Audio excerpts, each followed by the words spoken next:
Hey guys, happy Easter. It's Brian with Retired at 40. Today we're making a honey glazed ham on the Traeger. So if you have a Traeger and you have a ham to make for Easter, you've come to the right place. The first thing we're going to do though is get the Traeger warmed up and on smoke, and I'll see you back here in a second.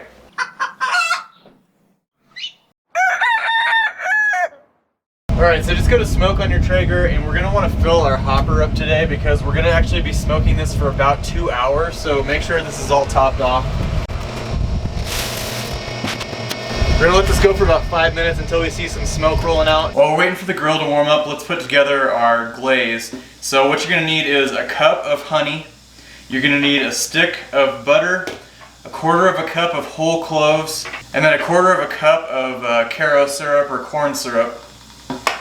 I'm using a spiral sliced ham. If you're not using a spiral sliced ham, then you're going to want to put some score marks in the ham so all of that glaze can go inside all those crevices.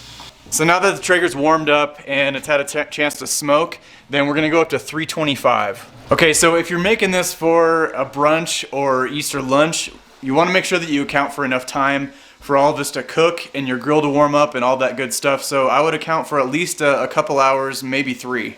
To get our ham ready, the first thing we're going to do is we're going to take our stick of butter and you're going to put it in the microwave or over a saucepan or something, and you want to melt that butter because we're going to hose down the ham with that melted butter. So to prep your ham, you're going to want to put it into, I'm going into a cast iron pot. Ideally you want to put it into an aluminum baking pan that you can just throw away. If you're doing something that's going onto the grill that's not an aluminum baking pan, a disposable one, make sure that it's able to tolerate being on the grill for a couple hours. You're going to take your melted butter and you're just going to douse this whole thing. You want to cover the entire ham. And then if you need to, you can take a brush and really get it in all those little spots that you missed. Next, we're going to take our whole cloves and you're going to do what they call studding, and you just kind of stick them into the ham like that. And if you don't like cloves necessarily, you don't have to use a quarter of a cup. That is a lot, but this will infuse a lot of flavor into the ham as it's baking. So you just kind of put those sporadically throughout the ham. Next thing we need to do is combine that corn syrup and the honey, and then once those are together, we're going to want to pop them in the microwave just for 10-15 seconds just to kind of soften it up a little bit, because it will pour over the ham a lot easier.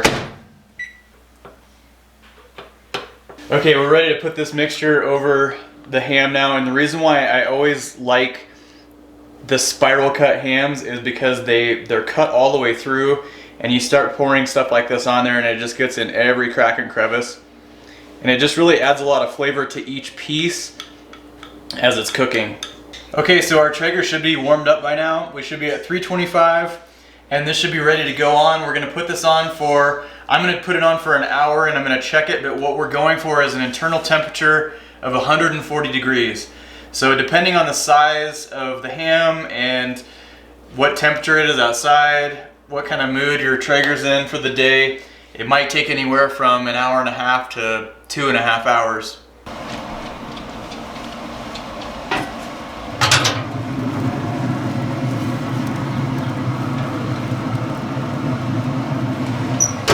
One more thing that I almost forgot, the whole time this is cooking on the Traeger, every 15 minutes to half an hour, you're going to want to rebaste that ham, which means you're going to want to either use a baster and you're going to use all the juices at the bottom of the pan, so it keeps going back over the top of the ham the whole time.